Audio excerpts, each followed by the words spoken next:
Good morning and welcome back to the BTN TV studio. My name's Andy Hoskins and I'm editor of BTN Europe. I'm pleased to be joined now by Fahim Khan, Global Director of Product at travel management company Reed Mackay. Fahim, thank you for joining me here. No, thank you for having me. We're going to talk about some news of yours that I think you've just announced today on the sustainability front of some what's described in the press release as the introduction of next level and granular CO2 data in your proprietary booking tool. So tell me more, and then we'll dig into some detail. Okay, cool. Well, I'll try not to go full sales pitch here, but so we've been working with a company called Squake for the last couple of months. Squake are a company that provides really detailed CO2 information across all product types. So air, car, hotel, rail. And as well as that, they go to that next level down further than your typical DEFRA standard. So what we've done is we've taken the data that we get from Squake, and every time a customer does a search in our proprietary booking tool, we do a couple of things. So first and foremost, we say we're going from, I don't know, London to New York on a set period of dates. We hit the Squake API, we get the granular level of data back in terms of the CO2 on that route. And when we say granular level of data, this is more than just the miles flown and more than just the cabin that you're traveling in. This is down to the aircraft type and also average customer load and so on and so forth. And what that allows us to do is on that particular route work out an average. So we can say that the average CO2 on that London to New York route, on the results that are returned, so it's dynamic, the average CO2 is a set number.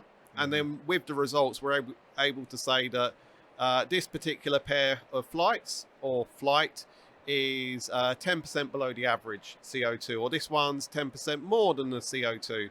And what that allows our customers to do in hopefully a really quick and easy way is ascertain what's the most sustainable way to travel to a set destination.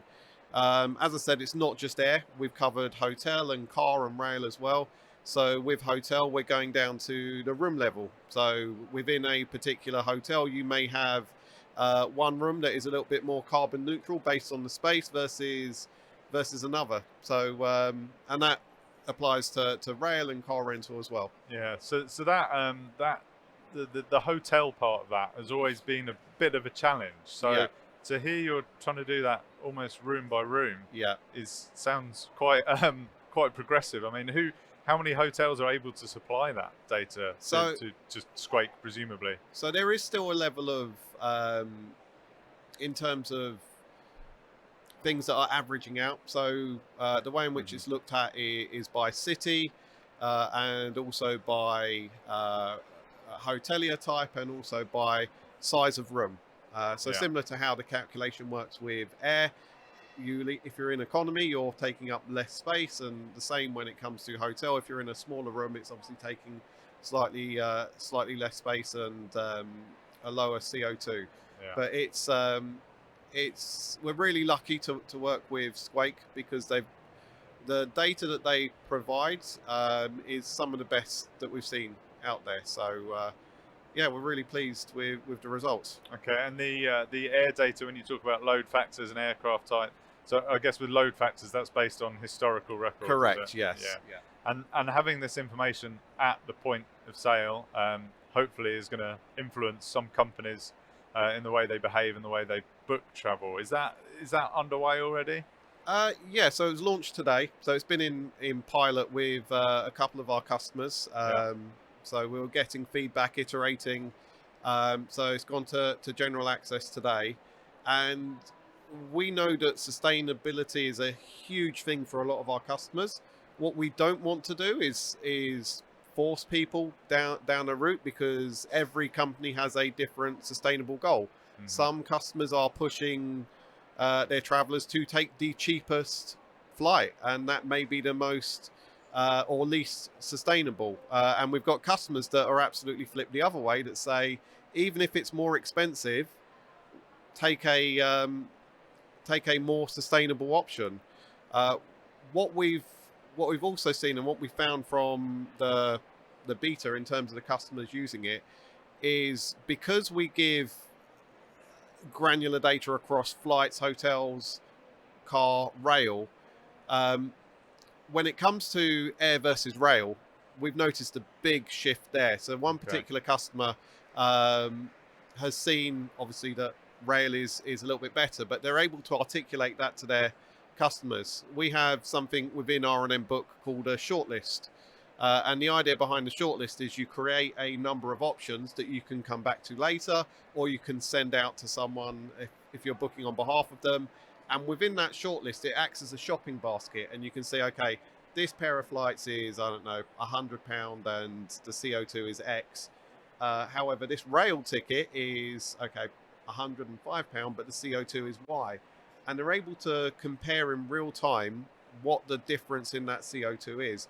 And we have seen a shift towards rail. Yeah. And in what regions or any particular routes? Because I'm guessing rail versus air will only display together on a fairly limited number of routes. Yeah, so I think that part is growing. So there's more and more rail routes coming up that are viable. There's always been that cut off to say there is a point where I will just prefer to fly because it is quicker, even though there is a rail route. But I think that cut off is say growing, or that cut off is getting a little bit less black and white now. The customer that has been using this at the moment, they've seen the change very much in their UK and hops across to Europe as well. So that's where we've seen the most amount of traffic. But for example, in the US, we've also got these the carbon emissions on Amtrak. So this is being launched to a number of customers today in the US, and we'll be monitoring closely to see if you're doing I don't know, New York to Washington, and you can see the difference between the CO2, whether that has an impact or whether it doesn't. So it is a little bit region specific, but I do believe that part will grow as we move forward. So you're already seeing changes of change of behaviour in your piloting. I guess for a long time, a lot of companies have resorted to lowest logical fare on the day. Can you see a point in time where we go to lowest logical carbon emissions fare on the day? I think that really depends on your customer, the nature of the company. Even within our customer base, and we're quite focused in terms of the customers that we service. Even within our customer base, there's huge differences in terms of approach to sustainable travel.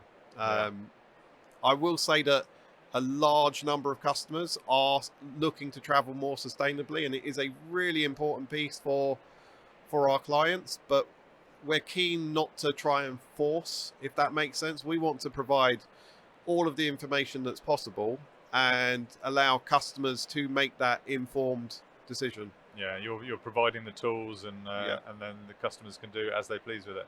I guess for customers booking online, you've got very sort of premium demographic, I suppose, in terms of customers, maybe less price sensitive. I don't know.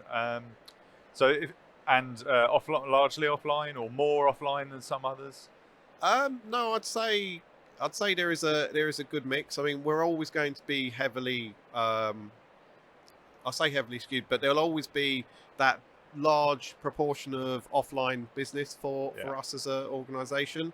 But roughly 40% of our transactions are online now. So, and it's been that way for a number of years.